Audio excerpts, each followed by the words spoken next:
But most of all, I wish I had someone that would have told me how to start with self-love first, and that,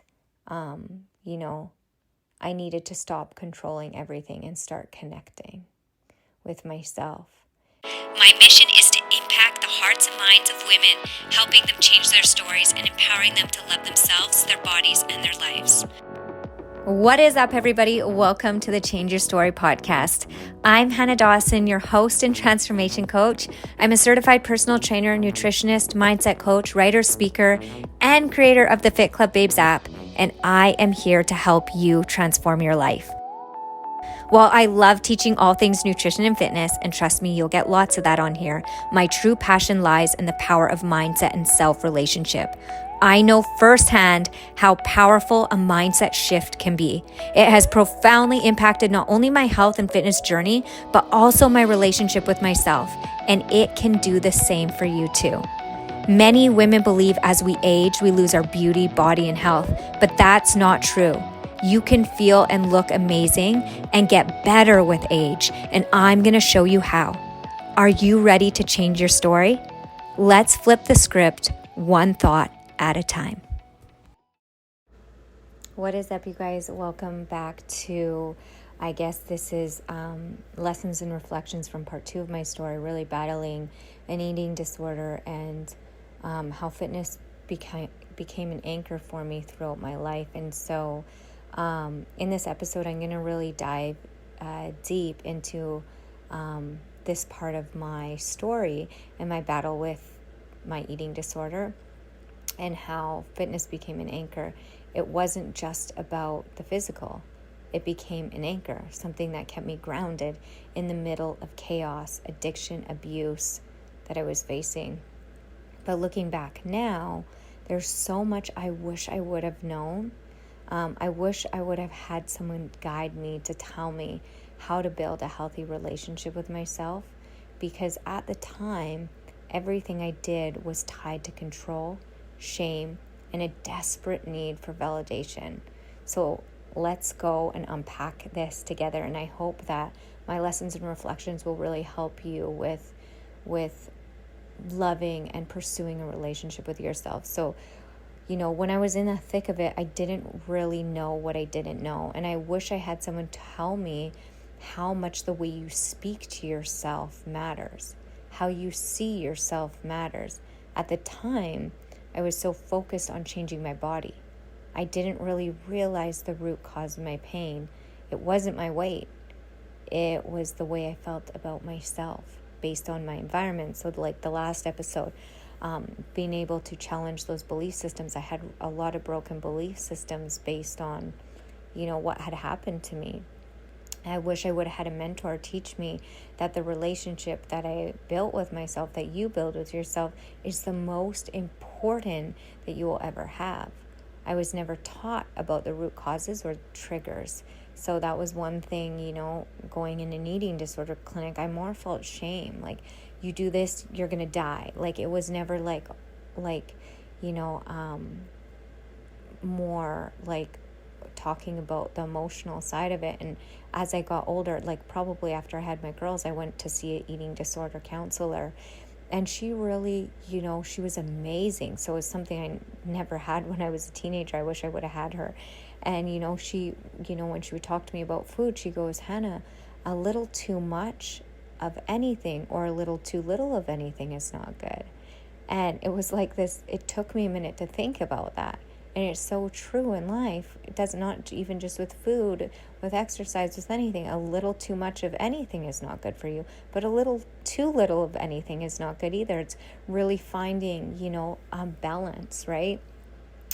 And I really just wasn't taught how to listen to my emotions. I was almost taught you don't go by your feelings. You don't go by your emotions. You ignore those, right? I was never really taught or understood why I was so desperate for control. I didn't really know that that's what I was doing. I didn't know, I didn't really know anything about food or my body.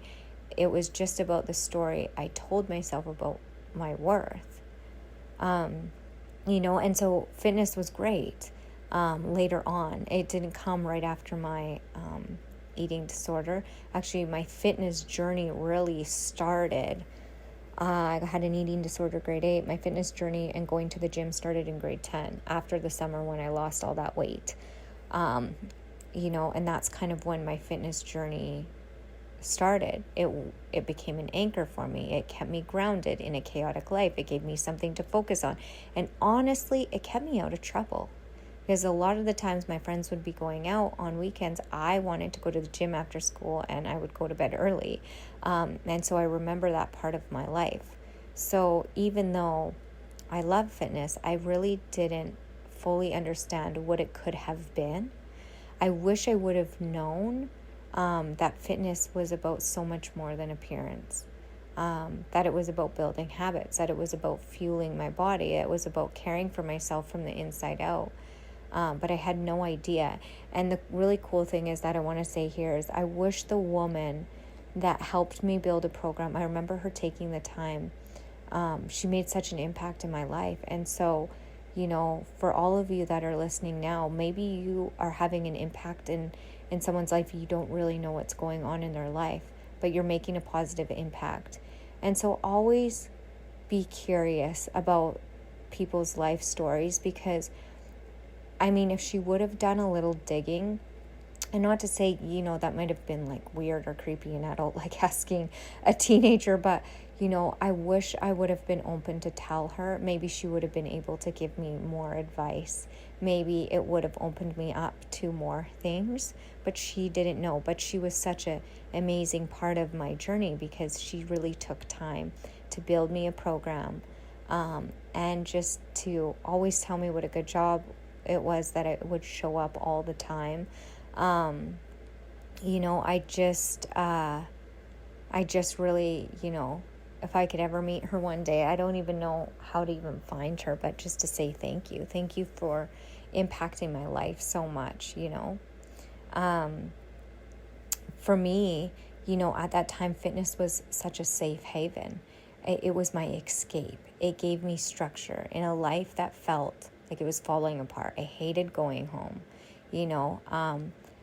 and I didn't realize it. And I said this in sharing my story, what impact it had on my mental health until now, looking back and going, oh, wow, it really helped me.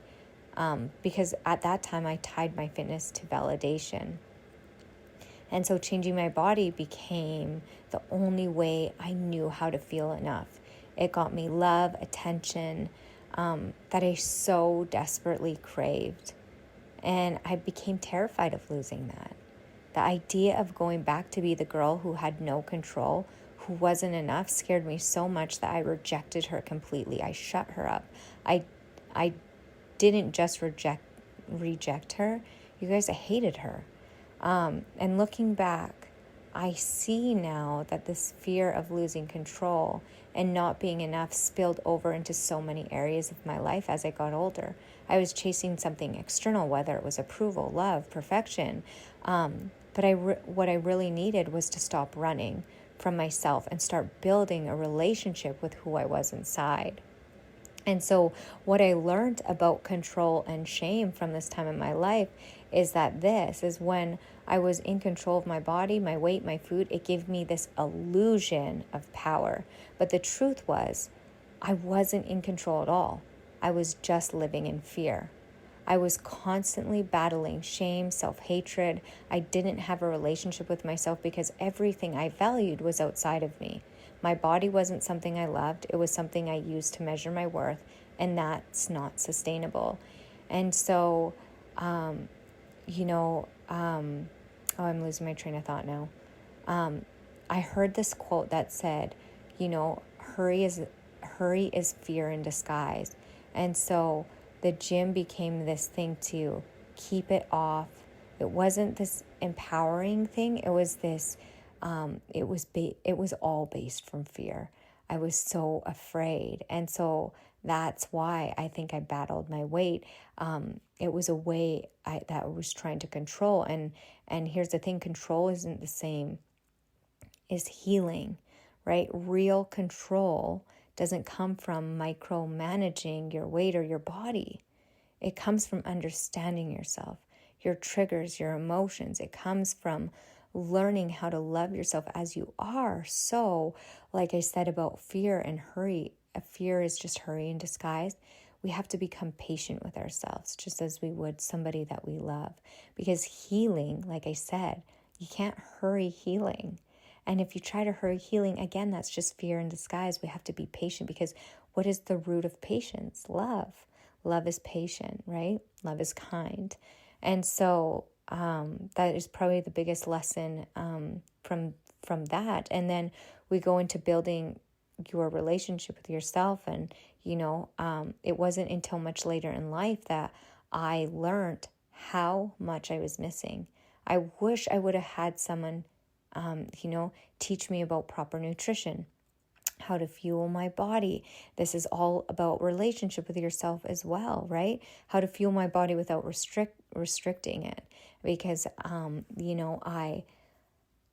I really, from a young age, and too, I would hear my grandma and my aunt and my mom all call themselves really negative things about their body, never talked really nice about their body, and food was always good or bad, so I remember just really only wanting to eat vegetables and like protein and no sauces. And so I became really restrictive during that time. And now, looking back and reflecting, I see how fitness is something that honors myself, and it's not a punishment. But most of all, I wish I had someone that would have told me how to start with self-love first, and that, I needed to stop controlling everything and start connecting with myself. And so when I look back now, I see fitness really saved me. It really did. It really did, because it gave me this thing inside me that always pulled me back to wanting that routine, not knowing that routine was also mental health. That routine was also life-giving. It was vitality. I craved that. I craved that feeling.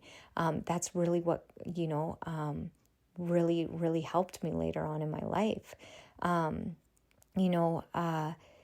It gave me like a lifeline when I needed one, but it also, it wasn't enough alone. I had to learn that the most important work wasn't on my body. The most important work was on my mind and my heart, the two things that I didn't really know about. And so, I have 4 points for you. So get your pens and your papers. And so these are just kind of takeaways, lessons and reflections. So number 1, ladies, is how you speak to yourself matters. Okay, I wish I would have known that the words you use to describe yourself, even in your own mind, shape how you see yourself and your life. This is so important. Words carry power. Words carry power. You can see this, and the Bible says your tongue speaks life or death. When someone says something really nice to you, it almost is like someone just gave you a shock of electricity and you have all this energy. Your own thoughts have that same power within your body. Your own thoughts carry energy. So we have to get in the habit of attaching words to ourselves that are empowering and life-giving. All right. Number 2, validation from others will never be enough if you first don't validate yourself. I was terrified of losing love and attention that I got when my body looked a certain way. But no amount of external validation could ever fill the void I felt inside. That has to come from healing. Remember, healing comes from patience, not hurry. Hurry's root is fear. Number 3, fitness is a tool. It's not a career. I remember, not a cure. I remember taking a walk one day. And this was when I was still in my bodybuilding era. And, I was learning lots in nutrition and still helping women, really change their lives. But I was still struggling inside. And I remember walking and I heard this very audible, and it said this. It says, Hannah, fitness is supposed to enhance your life, not consume it. Health and fitness is supposed to enhance your life, not consume it. See, it was consuming me for so long. It wasn't a tool that made my life better. It was everything to me. It became everything to me. It wasn't something that just made what I was doing in my life better. It was consuming me. And that always feels heavy. And so fitness is a tool, not a cure. It can be an anchor, a safe haven, and a way to grow. But true healing, ladies, comes from when you do the inner work. That's why I always teach in, the Fit Club, that mindset is so important. Personal growth is so important. Spiritual growth is so important. That's why the Fit Club, it's a fit mind. You have to have a fit mind, a fit body, for a fit life. And a fit life. And that really comes from, you have to work on your spiritual growth. You have to work on your mindset growth. Whatever you believe, whatever your religious beliefs or whatever your beliefs are, we are spirit in a body. And so you have to work on your spiritual growth, whatever that means for you. And so pursue that, whatever that means for you. All right. Number 4 is the relationship that you build with yourself is the foundation for everything. If you don't love yourself, you will keep running and chasing and trying to escape. And what I have found when this happens is you keep running into the same thing. Just may look different each time. Just like I said, plays a game of whack-a-mole. Like, boom, oh, well, at least it's not this. You may tell yourself that lie. At least I'm not doing this. Well, it's still stunting your spiritual growth and your personal growth. So yeah, it is just as traumatic. It is just as dangerous. It's the fact that you are lying to yourself and you are in delusion of what it's actually doing. And once we become aware and we let truth in and we admit, then we can make the changes, right? When you choose to love yourself, though, you will stop running and you start building. You stop running and destroying. Like I said, I was on self-destruct mode. But once I stopped and faced myself and started loving myself, I started building myself up. And so last things to finish off this episode, ladies, is this. If I could go back and tell my younger self one thing, it would be this. And I'm speaking to you. You are enough right now as you are. You don't have to earn love or prove your worth. The most important relationship you will ever have is the one you build with yourself. And it starts with how you speak to yourself every single day. My hope for you is that you'll start building that relationship today. You are worth it. You guys, that is it. That is all. I hope that impacted your heart and your mind today. I would love to know if it did, what resonated with you. Don't hesitate to reach out, join our community, see everything in the show notes. I love you so much. You can email me. You can follow me on social media. Come hang out with me, DM me. I'm very personable. I just want to see your life transform, and that is my greatest heart's desire. Love you so much. Bye for now.